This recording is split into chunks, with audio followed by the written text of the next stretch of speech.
My guest today has created more art than Michelangelo and Van Gogh combined, and he's just getting started. He was born in Israel and rekindled his passion for art after a decade-long hiatus. He's been creating art every day since 2012 and has captivated audiences worldwide. I'm not sure what the current count is, but he's well over 4,300 pieces. And it's not the quantity that is his most standout feature as an artist. It's the storytelling and personal significance that makes his works of art literally prized possessions. He has created custom commissions for world-famous entertainers like David Copperfield, legendary actors like William Shatner, and rock stars including Alice Cooper and members of Pink Floyd. His name is Ori Bengal, and if he's not creating, he's not living. He paints, sculpts, carves, welds, and is now diving deep into newer technologies like 3D, NFTs, AI, and augmented reality. His adventurous spirit and commitment to leaving a positive mark in the world are evident in his work. We had so much to talk about, I had to break this interview into two parts. So today, settle back and get ready for part one of the amazing art and life of Ori Bengal. Hello, and welcome to Hero Up, the podcast that inspires and challenges you to step up and become heroic in all areas of your life. I'm your host, Tony Stark Polici, and it's my goal to give you practical, actionable advice and insights into copywriting, mindset, lifestyle, and impact. On this show, we'll explore how to create compelling and persuasive marketing messages, and I'll give you clever tips to make you stand out as a hero. Whether you're an entrepreneur, a freelancer, a coach, or a creative, this podcast is for you. So, let's dive in. Thank you for tuning into this episode. You guys just heard about my amazing guest today. Ori, I am so excited to talk to you, man. You are one of the most amazing people I have ever met in my life, and I'm so grateful for you being here. So thank you so much. Thank you, Tony. I'm blushing because I happen to know some of the people you've met, and hope I can live up to that. Thanks. Oh my God, totally live up to it. So, Ori, I want to just start out with a really simple question. Like, what do you do and why? Ooh, yeah, that's a simple question. Totally simple.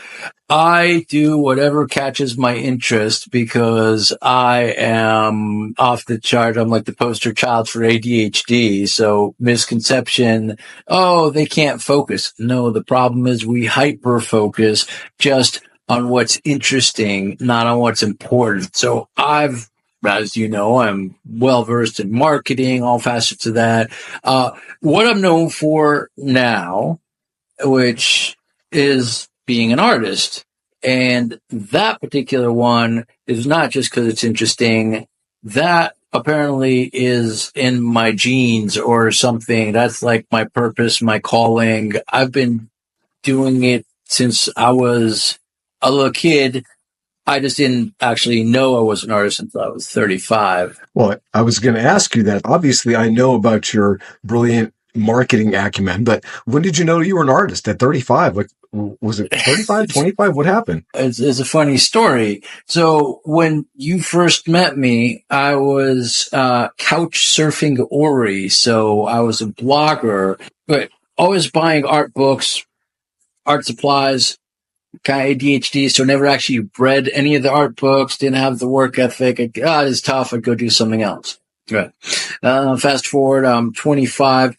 Didn't think of myself as an artist, making art, but, I wasn't showing to people. I had a girlfriend, she'd come over, she'd see my stuff, cool. But she's like, oh, your stuff's great. Oh.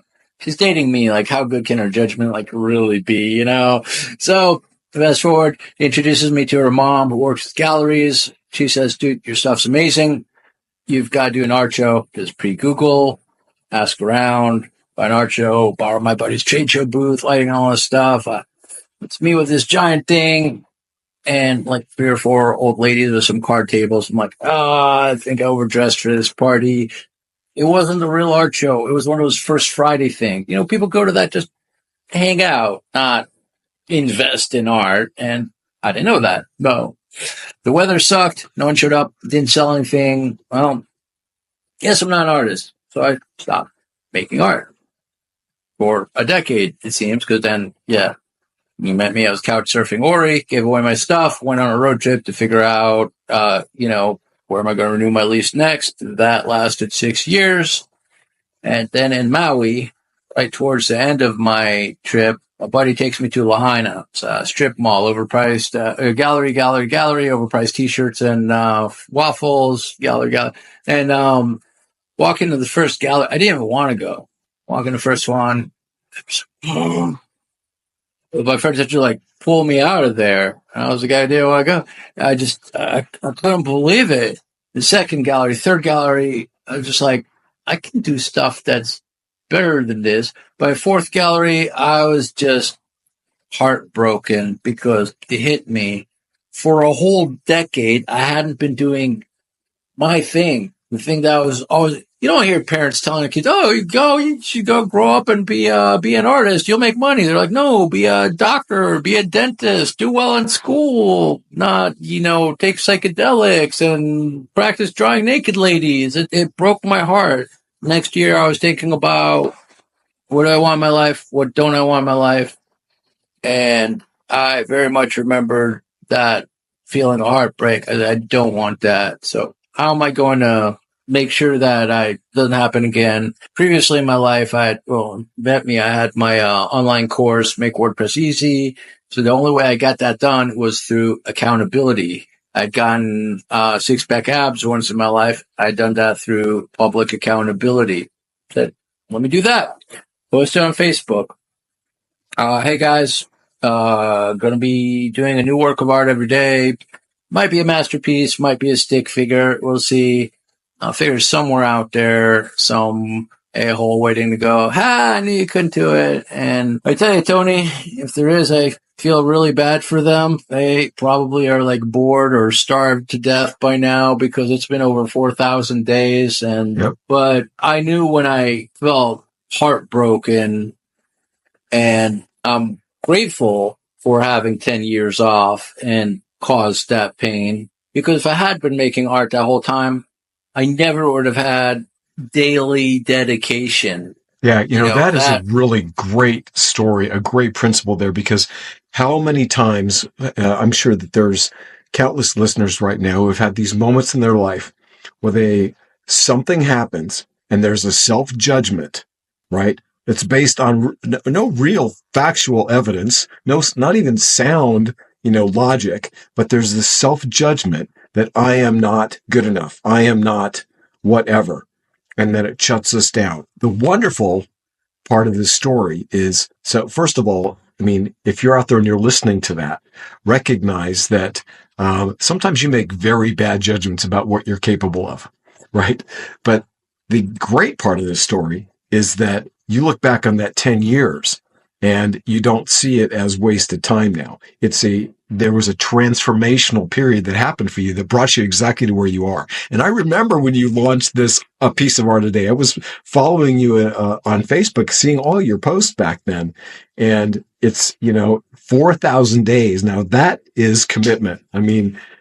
Love that. The commitment, intention, that is fantastic. It changed my life, and it changed other people's lives. You talk about the ripple effect, and you're talking about us, we judge ourselves as right. Whether like, oh, I'm an idiot. Oh, I can't do, oh, geez. Thankfully I was more persistent when it came to learning to walk. I didn't get that right the first try either, but, I tried something that I knew nothing about once. It didn't go the way I thought. Oh, boo-hoo, so I stopped. But thankfully, but not only do I not think of those 10 years as a waste because of the pain that it caused became fuel, which, created what you see behind me, etc. But those 10 years gave me other things to do, which make me so much better as an artist. In those 10 years, that's when I discovered internet marketing. That's how we met. So obviously my life would be crap if it all led to meeting you, Tony. That's what made my life so great. No, internet marketing is what makes me an amazing artist. These paintings behind me, not just these. All my paintings, basically, they all have a story. Here, can you see this lady here with the alien and the Yes. hologram? Yes. So with all of these, I remember who the person is, how I met them, their life story. This gal over here with you see the girl driving the car? Your chair's blocking it. Oh, sorry. No, I see the guy with the dog on the bench. It might be cropping, but there's these all tell people's story. That's what I've gotten really good at because of internet marketing, researching, knowing who your audience is, right? You know a thing or two about copywriting. And so in order to write good copy, you have to research. People forget that is such a large part of the thing. At some point, you got to ask me about the William Shatner piece. I was going to get to that. I was going to talk to that. Yeah, it's a perfect example. Not only the internet marketing, like to me, like the foundational things that it is, but also when I was couch surfing, I learned about people. I mean, I stayed with hundreds of different people. I got to see different places. I got to learn a lot about myself and humanity. I got to learn all these different skills. I got to go to all these different conferences, and it all ties together. It's all storytelling. And Tony, you can't even spell stories without Ori. Coincidence? That's right. Yeah. I love that. Yeah. So you talked earlier about ADHD, which I have a lot of life experience with myself, obviously, and the challenge being focus, doing 10 things at once, time flies. But you also talked about how it's really hyper-focusedness. So how does that tie into the whole story about doing a painting for William Shatner? So you had like a time limit with him, right? Like it was announced and you had ADHD can be a challenge, but it's also a gift if you know how to use it. Again, it's the conflict of what's important and what's interesting. And so if you can merge those, I highly recommend for your readers the book The Art of Impossible by Stephen Kotler. It's about flow state.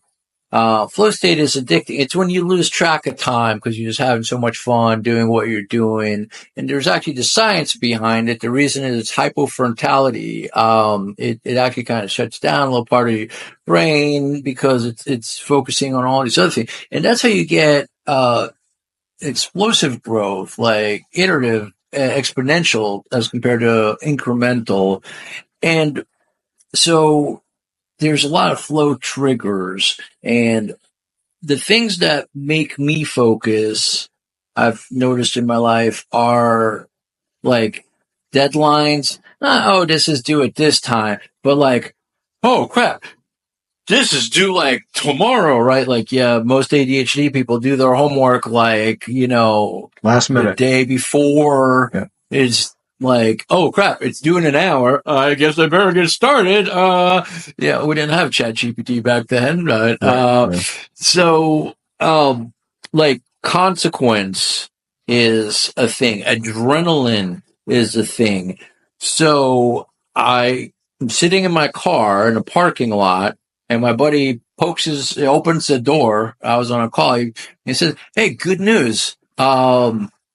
You get to present William Shatner with a painting next week." This was Thursday. He's like, on Thursday, on the red carpet, on his 93rd birthday at the premiere of his latest and last ever film. I said, "Oh, that is great news." My car, because I was on a call, and I was in the middle of a move. So 2 of those days, I didn't even have, because I was, on the road. Shucking furniture around, yeah.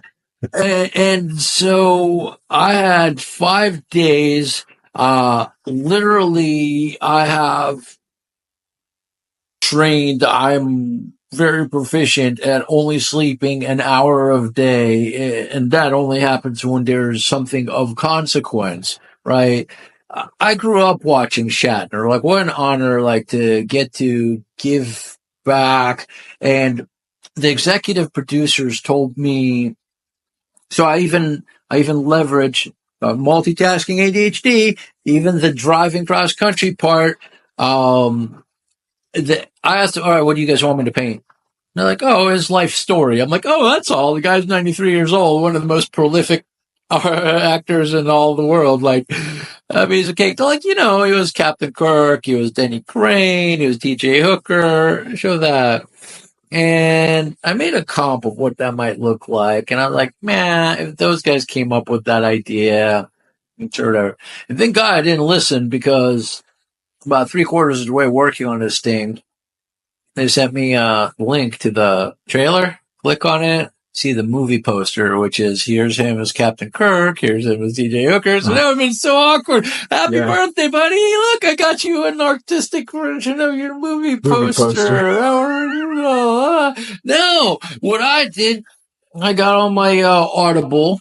I downloaded his autobiography and I listened to the thing as I was driving, and I took mental notes. And so instead of doing everything to every role he's ever done, I noticed that in his autobiography, which he narrates, which made this even better, you hear him say, I only did this for a paycheck. I did that for a paycheck. I was like, I listened to things he didn't do for a paycheck. I listened to things where you could hear him be proud of them. The thing where he's, like, he made up this story. He loves horses, like, a lot. Like, he does horse philanthropy. He got into horse breeding. He believes in equine therapy. So center of the darn thing is him riding a horse.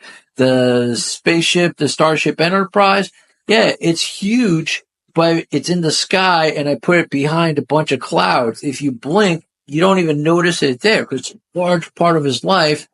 But I suspect he hates that's like, there's many people that's all they know him for. He is extremely prolific. I even put, like, on this horse, I had to figure out, talk about good use for the ADHD brain. I'm like, how do I attach things to a horse? Like, he's proud of his spoken word albums. He's really proud that he got finally, like, an Emmy Award, a Saturn Award. So how do you tie these onto a horse? So I made, like, the saddle bags, the blanket, whatever you sit on top of, and then I cut holes into it, like, with leather straps going across. And so into the saddle, I put a script that he wrote that never got turned into anything, but you could tell he was so amused by it. It's called the Shiva Club, about comedians that try to pitch themselves, because you're not really supposed to leave a Shiva, a Jewish, when you come over after a funeral and support the family for a week. Right. So I put that in there. He opens the book talking about how this gorilla, Coco the gorilla, who could sign over 600 words, she grabbed him by the nuts and started crushing. And so I got her writing I know, that's when I was like, this is not going to be a boring drive. I was like, dude. So I put it all in there, and I made it, like, really cool. So here's the best part. I had basically a week, 2 hours tops of sleep, mostly 1 hour, just working from morning to night, barely snacking on anything. It's all adrenaline, hyper focused, where you could bring in, like, 20 strippers into the room. I'd be like, yeah, go where, like, it's the one time in my life when I can actually be focused, when there's, like, massive consequence. I do not want to mess this up. And I did take an hour and a half of sleep for safety. I went down to Mexico to work on this, and I had 6 hours to get to LA. And I get there, and I got this thing covered in a velvet cloth, and nobody's seen it. Nobody knows anything. And the executive producers go, hey, man, we wanted to say thank you. We know you've worked really hard on this. We appreciate that. But we just want you to know, Bill, the guy's 93 freaking years old. He doesn't have that much energy. He doesn't have a filter. He might, he says, I'm like, stop. you trying to warn me he's a mean old man, he's gonna hurt my feelings, or he don't like the painting. And they're like, well, yeah, we're just trying to prepare you. I'm like, I'm a pro. Well, I can handle it. I'm like, I've uploaded over 4,000 works of art to social media. I'm like, I've got pretty thick skin. It's part of the job. But they didn't know what I created. You get there, and I do the unveiling, and everyone's jaws just drop. You just hear, oh, what? And you see Shatner's face. You just go, whoa, now that's beautiful. And I even got a text at the end of the night from the executive producer saying, out of everything that happened that day, the premiere of his newest and last film ever, You Can Call Me Bill, the giant party that they had for their, at the original warehouse where they filmed, like what was the studio where they actually filmed Star Trek. It was hosted by Kevin Smith, the premiere of the movie, really fancy schmancy dinner, plus his birthday. Favorite thing of the day was receiving that painting and just putting it right in the entryway so everyone can see it. But why did that happen? Because I did what you do in copywriting. I figured out who's the audience, what do they care about. I didn't do everything he's ever done. He doesn't care about everything he's ever done. If you listen to his autobiography, you can tell. But he loves, Dobermans. He got giant Doberman running there. He is proud of a funny story he made up when he fell off his motorcycle. He said, everyone's like, where were you? How'd you get back? I said, I don't know. I was laying there, and all of a sudden I saw this mysterious figure in a silver suit, and it pointed away. Just made that up to be funny. The tabloids ran with it and kept bringing it back. Oh, Captain Kirk gets saved by aliens. So I painted an alien pointing away in a silver suit. And it's, I wove everything together. Everyone loved it, but the only one that mattered is the audience, the buyer, and marketing, copywriting, some of the greatest skills in the world. Yeah. And they apply to art as well. Right. And you're so on point with that, is know your audience, like really know your audience. And people like to try and shortcut things. And there is no shortcut if you want to nail it. You can get close by using techniques and templates and things like that. But in order to hit a home run like that, and it's funny, I had actually had an invitation to that event because I'm an investor in Legion M, I think it's called. And yes, you may still actually get that painting because I believe it was Paul. He was at the VIP dinners for the top guys from Legion M, and it wasn't just Bill that loved the painting. Everyone was like, dude, can we get a picture with you and the painting? My dog was even there. So, Bill, my dog's telling all our friends, Will Shatner was feeding me French fries, after I saw his movie. And, but yeah, Paul goes up to me and goes, hey, would you be willing to make limited edition prints that are available to the people? And I said, yeah, that would be, I think, the highest converting thing I've ever done. Because, Tony, if you're such a fan of somebody like Shatner, I would say is, national treasure. Because, his, like Star Trek inspired, we have cell phones because Star Trek happened, right? I mean, right. The guy gets invited to, everything by NASA, everything, so, people may laugh about his acting, but he's changed the world. And so many people love him, and you love him enough to say, you know what? I'm going to pay for you to make your movie. And it's, for those who don't know, with Legion M, what's unique about this film, it tells you right into opening credits. It's not crowdfunding. It wasn't a Kickstarter. It's fractional ownership. So if the movie kicks ass, you make a little coin on that, right? Right. But the fact is, so if you love Shatner so much that you helped him make his film, and the film is made, and there's a limited edition work of art that's basically encapsulates everything in the film, because I heard the biography and I did a lot of research on top of the biography as well, but all the stuff that I researched, a whole lot of it is in the film, and except for it looks way cooler and like a singular image, and like it's only available to the people who invested. Would you not want to get one of those? Would you want to be like the one person from those 1,200 who did not get one? Yeah. Like, Yeah. FOMO's high with something like that.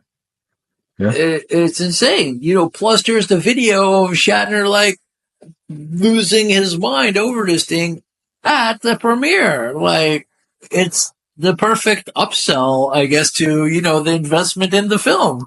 Sure. Yeah. That's amazing. So I want to shift a little bit away from this amazing experience and ask you something about your childhood, because since I share this, ADHD condition, I know that I had a lot of struggles growing up, and I learned to adapt.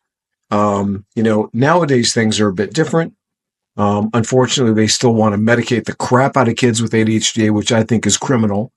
But it's, I had to find ways to manage my mind, right? And I still need to do that as an adult. I'm wondering, was there a defining moment in your life, something that happened that you really look back and feel like, this was a pivotal moment in my childhood, whether it had anything to do with ADHD or not?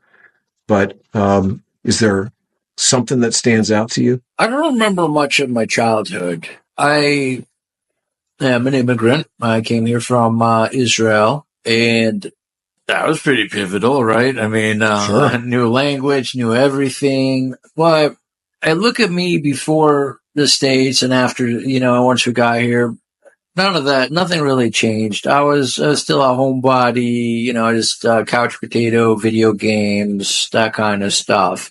My buddy up the street, Joe, he helped shape some of my art stuff. He had a mom that was like, she was Chinese, like dragon lady, real deal, and so Joe, she was super strict. So unlike me, who had like, just do whatever, whenever, Joe had to do all his homework, and he took music lessons, and he took art lessons.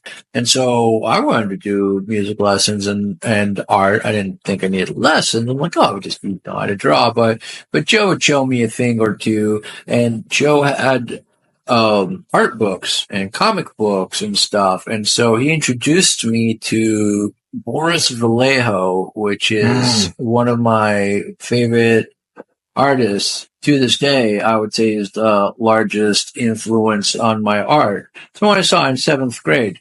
Here's the funny thing, actually. You're talking about childhood. And great question, by the way, Tony. I don't think anyone's ever asked me that particular thing.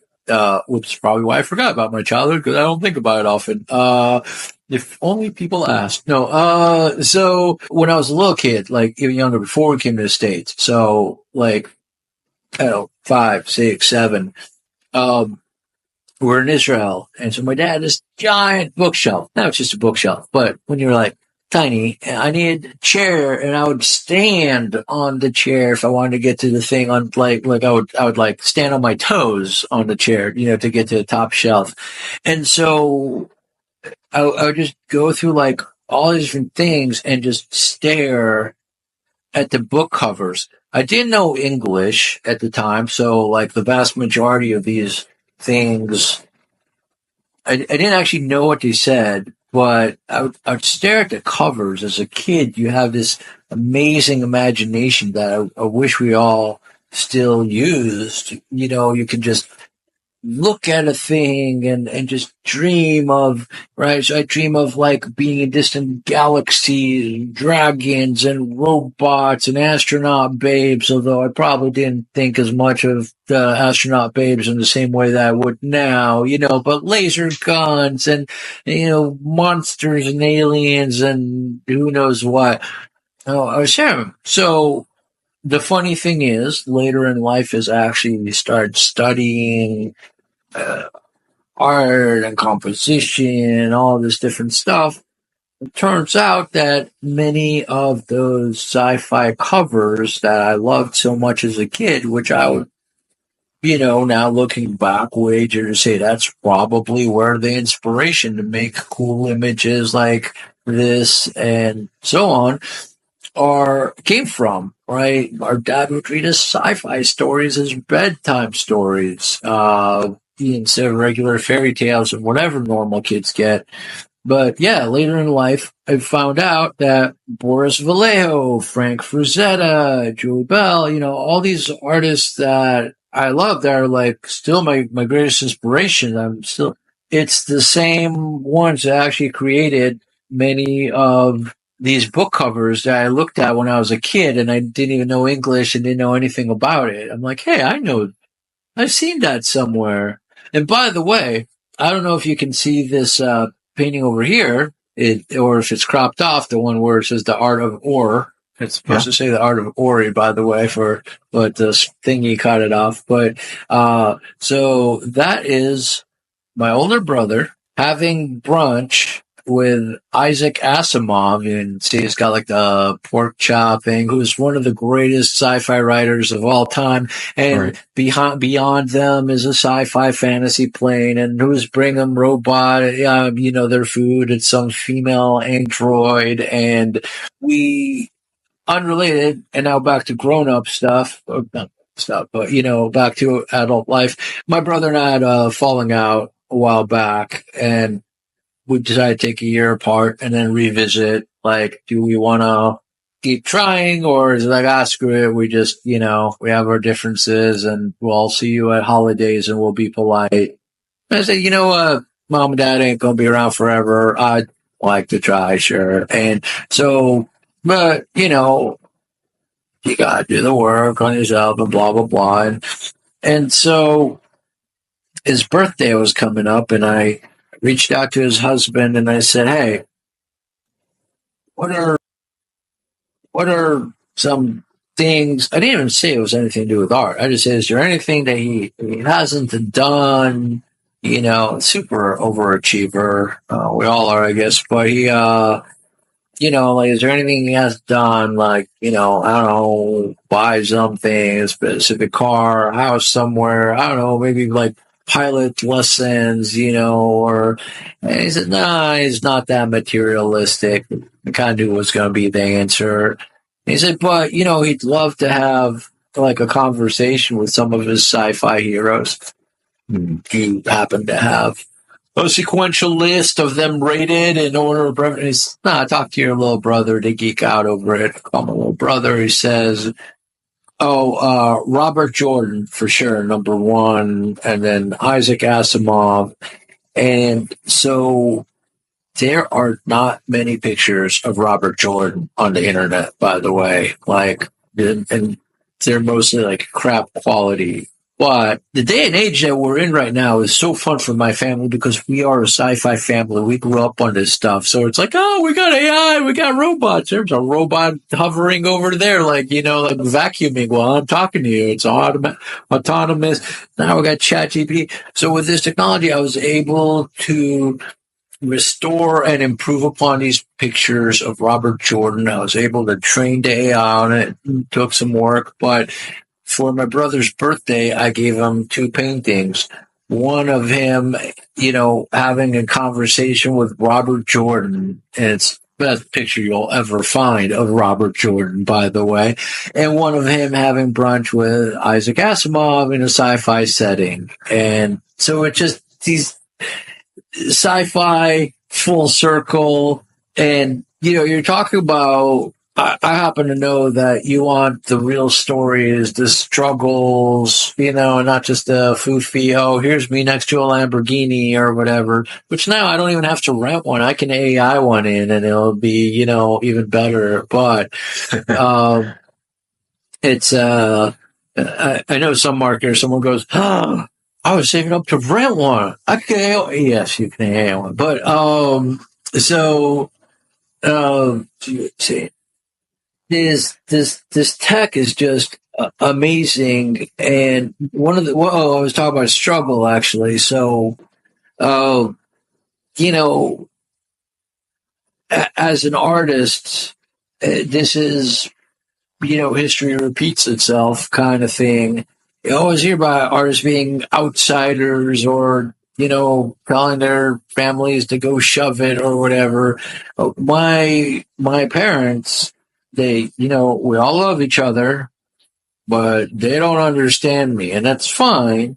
I'm an odd one for sure, but I mean, to this day, my dad's like, well, why don't you go back to doing web design? You had, because my dad understands jobs, right? Yeah. He understands stability and a consistent paycheck. He doesn't understand like freestyle, freelance, or, now I'm contributing to foundations and well, even before the foundations, a lot of my strategy for exposure and stuff was creating paintings and just giving them away to the right people. I gave one to your brother Joe, and I gave one to Ryan Dice, and there's a bunch of people. And then Joe asked me if I could give one to Alice Cooper. I was like, sure.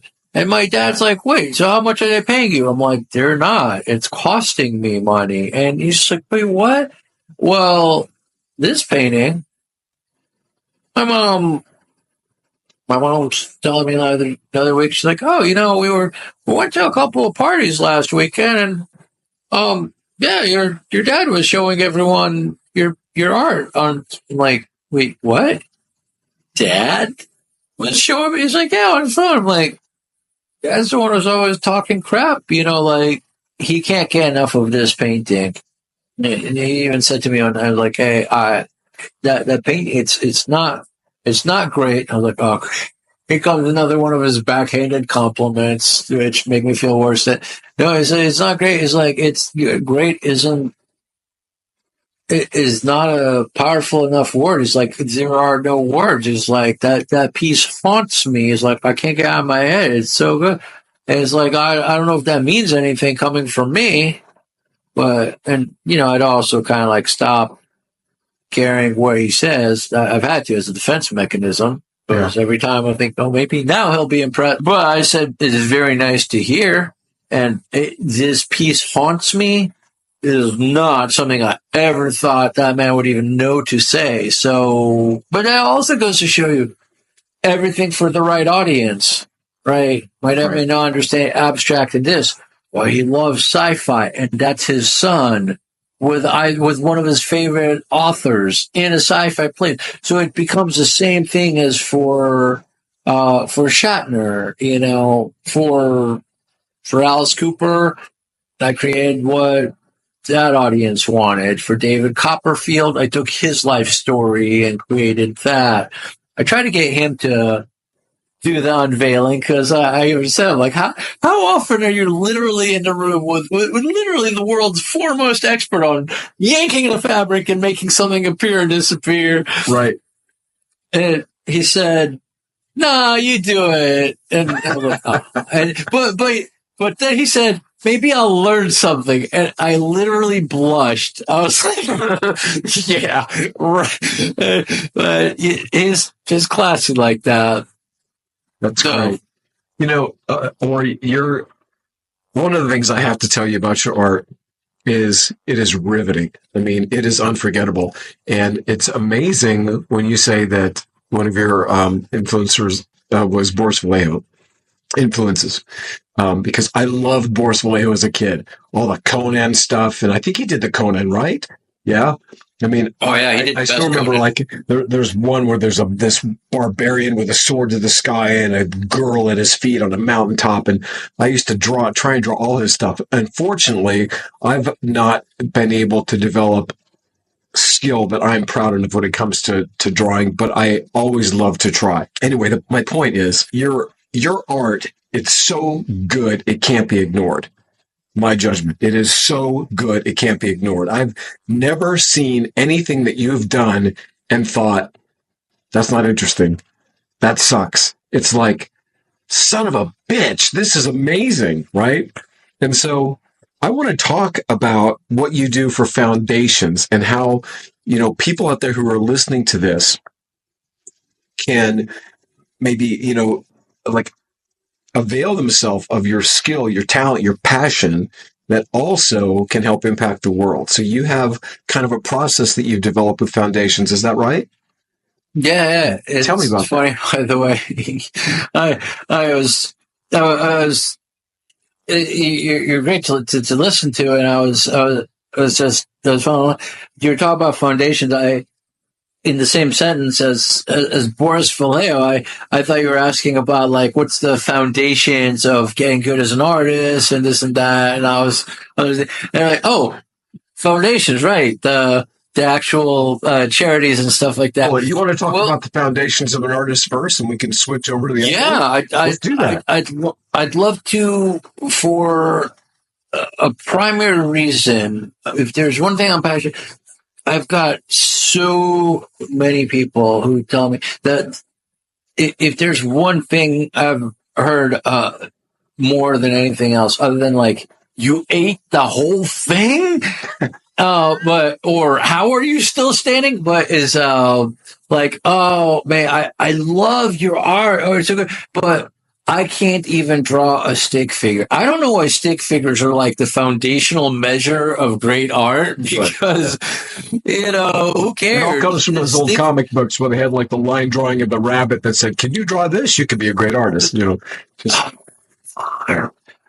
I fell for that too. It was I applied and I think they turned me down. I guess my rabbit wasn't good enough. But look at me now. Let's go back even more foundational.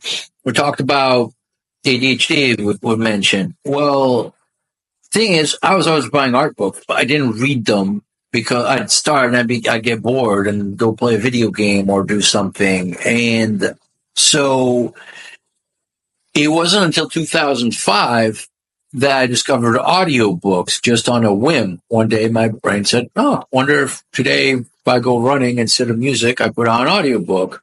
I grabbed a thing. I think the first one I got was Zig Ziglar, like a little half-hour thing.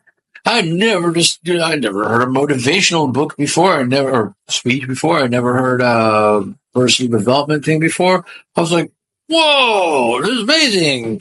And so the next one I got was Win Friends and Influence People, a book that had been sitting on my bookshelf for over a decade, which, I had recommended to me.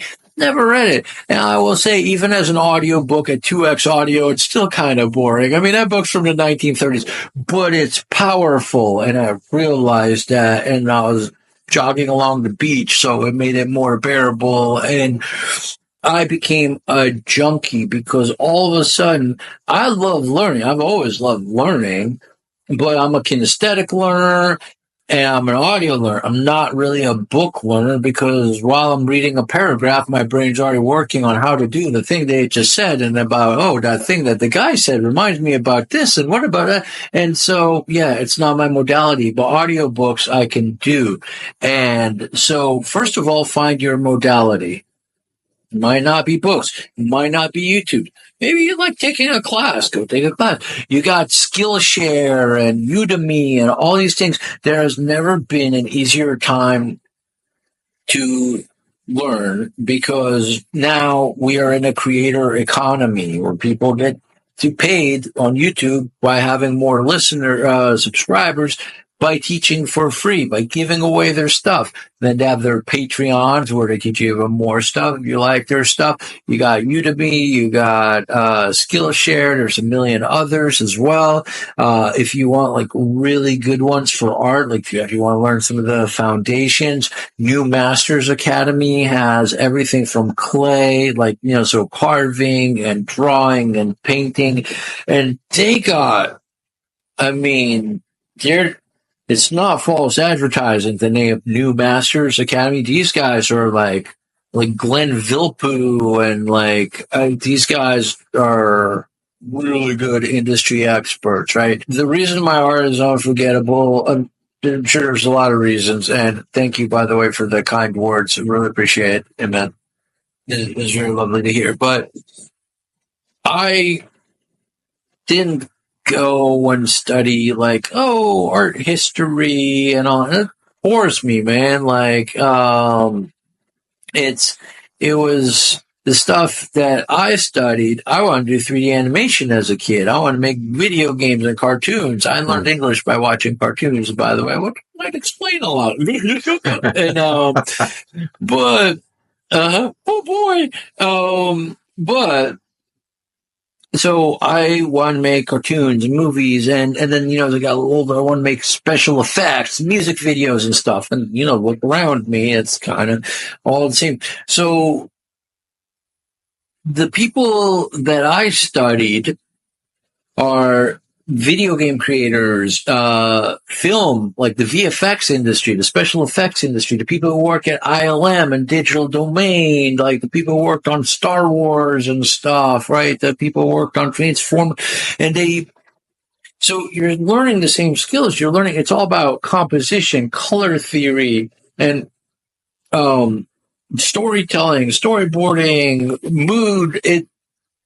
It's all the same stuff. And so Schoolism is a website owned, I believe, by Bobby Chu, and he's got some really great artists on it. So yeah, you can learn some, everything from like pencil drawing to, like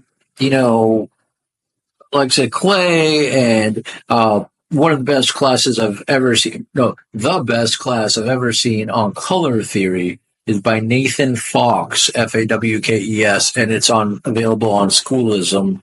But hopefully that helps forever. But let's fast forward to where we're at now. Sci-fi, this age of miracles. The reason I'm so passionate about telling people to go and make art, I'm not worried about like, oh no, they're going to replace me. They're not going to need me. Hey, you could make all the art you want. You're probably still not going to be where I'm at. And by the time you get to something that you're really proud of, I'm also going to be light years ahead of where I'm at, because I use flow principles. I do it with no sleep. I make sure that every single piece is the new best thing I've ever done. I'm always pushing. I don't just do and repeat. I can't. But the reason is it's therapeutic. Man, we were all born sucking on boobs and drawing on walls. Every kid got yelled at for, dude, you ruined the couch. I can't believe it. You're the sucker who gave me ketchup or crayons, choose a marker or whatever, right? It's inherent. Before we could speak, like freaking cave people were doing it on walls. It's in our DNA. Like this, for some reason, as a species, we make art. It's in us, and we all do it. And it's kids, it makes them happy. You don't have to tell a kid to make art. You just give them some crayons, and they go to town, or markers, or ketchup, or anything. You don't even have to give them art supplies. Everything becomes art supplies, right? And yet, at some point, we stop. Why? Someone said, ha, your hands look funny. And before we had AI screwing up and you had all the extra fingers, or, you don't understand a concept like foreshortening or perspective or whatever. So your stuff looks funny because, whatever. And someone makes fun of you. Or maybe you come home with your macaroni art that you're so proud of, and you give it to mom, and she doesn't put it on the fridge that day because the fridge is full, or she's busy unloading. And like me with that one art show, you're like, I'm not an artist. Yeah. And you stop doing the thing that made you happy. You stop doing. So yes, please pick it up. Now, again, modern times, you've got AI. Dude, AI is the democratization of skills. I can write a legal contract without having to spend, years going to law school. I can make a website. Well, I've already spent the years making a website, but you can do the thing. I can write a song without studying music composition or anything. I can do the music thing, and I can make really cool images. I can illustrate. I can both write a children's book and illustrate it just in ChatGPT. You got ChatGPT, which has DALL-E. You've got One that I highly recommend is ideogram.ai. You got Midjourney, which I no longer really recommend. It's kind of pricey. I mean, they have a $10 model, but here's a little something you need to know since a lot of y'all are marketers. Ooh, probably going to do some damage here as well as do some good. But copyright law, where it currently stands, if something is AI generated, like you just type the prompt and you cannot copyright it. So you go on Midjourney. They have a fantastic gallery that does create beautiful things. You can go on Nardo.ai, Krea, Ideogram, and you just take whatever you want, copy it, you can throw it on a t-shirt, a merch, or, use it on your website. There's really nothing that anyone can do because they can't copyright it. I'm not telling you to, I mean, I technically did, but my intention is not telling you to go steal everyone's stuff. That's not therapeutic. That doesn't really help you. And a lot of this stuff, generally sucks because, a lot of people are just creating stuff. The AI is pretty good doing it, but people don't understand what's actually good or not. Copywriting. You could tell AI to write me a sales page for this, but if you don't understand what's actually good or not, you could do a lot more harm than good. It's like, Sure.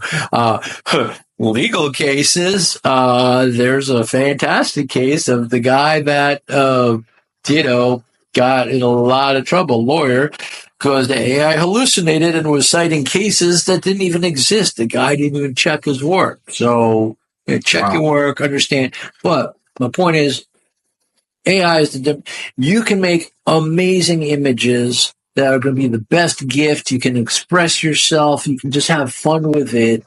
And you don't have to worry about sucking because you can't draw a stick figure because who cares? You can type, right? And now you can speak to your phone. That's the thing. All right. Now get off my soapbox of everyone go do art. It's easy, da-da-da. And if you can't get the result you want, come to me. But foundations, yes. This is not an exaggeration. This all started with your brother. Okay. I did a painting for him. For him and Dean Jackson. It was like with him and Dean Jackson, yeah. And I love marketing. Yep. I love marketing, and it was to celebrate their 300th episode of the I Love Marketing podcast coming up, and just like the Shatner thing, research. Everyone told me, everyone I asked about Joe, I went to people that know him really well. Everyone's like, oh, he loves piranhas, marketing. And I'm like, so I'm like, Dean, come on, you've got to know. You talk to the guy 4 times a week. It's like, I don't know. You're on this podcast. You're on multiple podcasts. So, well, we are actually about to do our 300th episode. I'm like, oh, there's something. That's what I went with. And thank goodness, because when I delivered that painting, I went to his office. Dude, floor to ceiling, multiple stories full of floor to ceiling piranhas. So like Shatner, it would have been really awkward. Look, here's another thing of something you already have. No, I got something that stands out. But a little while after that, I did a painting for Ryan Dice. Roland Frazier asked me if I wanted to unveil it at War Room. Sure, yeah, that'd be great. It's actually my first unveiling. It's kind of awkward. I didn't know they were going to give me a microphone, and I'm like, how do you, hang on a second, guys. I unveiled it. Great reaction. Actually, if you guys want to go see Shatner's reactions, Ryan's reaction, and a whole bunch of really epic ones, theartofori.com/reactions. What? I'm going to post links. I'll post links to all of that on this podcast. Depending on what platform you're on, you'll be able to access the links. But I go to leave the room, and I run across Tony's younger brother, Joe. And Joe said, hey, Ori, my good buddy Alice Cooper is doing this charity thing at the end of the year. Do you want to donate a piece of that? I said, sure. my research and blah, blah. I made the painting. I leveraged a lot of skills I learned from marketing to make my piece stand out some more. And it absolutely changed my life for a couple of reasons. And so I actually need to message Joe again and give him this latest update. I'm sure he watches all your episodes, so now he knows. And I think about better. it. But He better. he better. Otherwise, you guys are going to have a falling out like my brother and I did. That's what it was about. He didn't watch all my podcast episodes, and I said, shove it. Pay attention. No. So what happened was, up until that point, the most that I've ever donated to something was $500, and that stretched me. Prior to that $500, it was probably like maybe $100. Never really saw myself as a donor or something. Didn't have the funds. Didn't have, I don't know, what difference can I make? Blah blah blah. You know, but Joe asked me to do this thing. I did this thing. I spent a good couple of days on it. I had a lot of fun. It was a really cool painting. I went to the event. I was on stage with Alice Cooper. Funny enough, he looks like he's my dad. I mean, I keep telling my dad, I'm like, hey, Dad. I'm like, yeah, keep being a jerk, and I'm just going to disown you and just tell everyone that Alice Cooper's my dad. They'll believe it, too. But it was an amazing night. Alice Cooper and his buddies all performing. So a dude from Kiss, a dude from Cheap Trick, a dude from Chicago, a dude from the Monkees, a dude from the Doors, all performing together. It's amazing, right? Great food, great drinks. But this is my first live auction, and it was my first time that a painting of mine went for 5 figures. It was my first 5-figure painting. Wow. That alone was mind blowing. But even bigger is I just donated 5 figures to a good cause. I just affected a whole bunch of people's lives. That's not something that was even a possibility in my head. I never even bothered taking the time to think about doing such thing. And I did it, and it happened, and I couldn't stop thinking about it. Now, I was, again, using the marketing mind. I was trying to help them make more money, because I realized, now, granted, I was also trying to get more exposure for myself, but the two don't have to be mutually exclusive. Now, I was thinking wow, these guys are look, you auction off a painting, someone buys it, awesome. You can get 10, 20, 30 grand, whatever. What about all the other people who didn't buy it, right? Maybe they bought something else. Maybe they bought nothing. Maybe they're... So I was trying to tell them, why don't we make the painting, I'll give you guys a JPEG of it. You put it on as instant upsell, automatic a one-click upsell, sorry. When you buy your ticket to the event, hey, awesome. Would you also like a commemorative painting or featured painting for the night, right? It's not the same giant size that the dude who's bidding on it is getting. So the guy bidding isn't going to be upset. It's much smaller, but everyone else can have it now. So you got 1,000 people. I know the December event has 2,000 people. So if you get a 50% conversion for $100 each, you just raised an extra 6 figures for making a limited edition print. And you can also sell it to the people who can't attend. And why not have a larger upsell where you get a slightly bigger one and it's autographed by Alice Cooper himself for $500? It might turn it into 7 figures. And I said, nah, I don't know if they just didn't feel like tampering with their cart or what, but I spent years thinking about refining that model. I was like, I can do this and this, and it's going to go global. You know what? Too fancy. Perfectionism is the most dangerous form of procrastination. But recently, a month or two ago, I was asked to do. There's another one of those.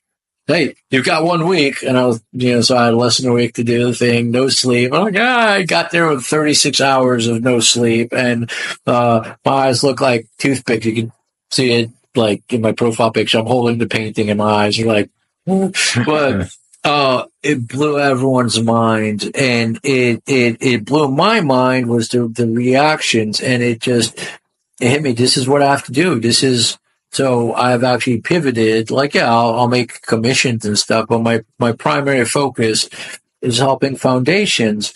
And now I get to leverage all that marketing knowledge, all that, help them. I can help them with the copy. I can help them with the promotions, pre-sell some of these, and sell the and show up to the event with a painting that they can sell and have limited editions of. I can do live painting. Check this out. I was talking about AI, right? I can paint digitally with my stylus, and I can mix that in with AI, and I can use cloud computing, so I can be running like 7 different servers at once. So I'm working on. So I can scale art now. That's one of the ways that I can actually complete these giant masterpieces so quickly.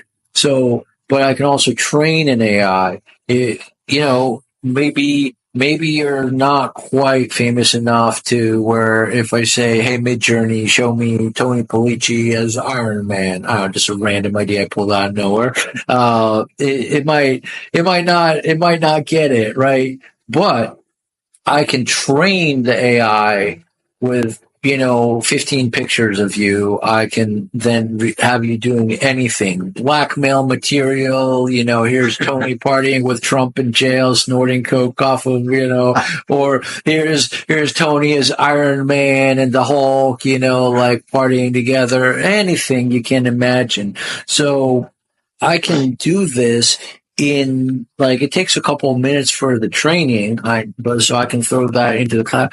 What this means is that I can do a live painting as the event is going on. People can watch it progress, and I can add the people into it in real time. So if you're one of the hired donor, so for mental health, for example, I was going to have a bunch of angels gluing together a brain in the Japanese art of, I forget, it starts with a K, they take gold and put it with the glue. So something that shatters actually becomes more beautiful than before it broke. And so they have a bunch of angels like fixing this brain and, symbolizing the community, the donors. And that's how we fix all these issues, right? And I was going to take the highest donors and make them be the angels that are like in real time. And then you can auction that one at the end of the night. Or if you donated enough, so it motivates people, then that's the only way you can get a copy of this. You can also turn the stuff into merch. I can make a custom version of my art book and take their painting and make it the front page and, write their story of it and then make a custom dust jacket. Now they can sell those as an additional thing. Art is just like words, there's so many different ways that you can use it, especially now. And I don't just take an old painting I did. It's all research. It's all based on who is the foundation, who is the audience that's going to be there that night, and everything gets custom tailored to have the highest conversion. That's awesome. That's awesome. Thank you for tuning into Hero Up. I hope today's episode challenged you to step up as a hero in your field and provided you with valuable insights to express your unique voice and message. If you found this episode helpful and motivating, please leave a review and share it with your friends and family. And remember to subscribe so you don't miss out on future episodes and amazing guests. Until next time, find your voice, share your message, live your mission.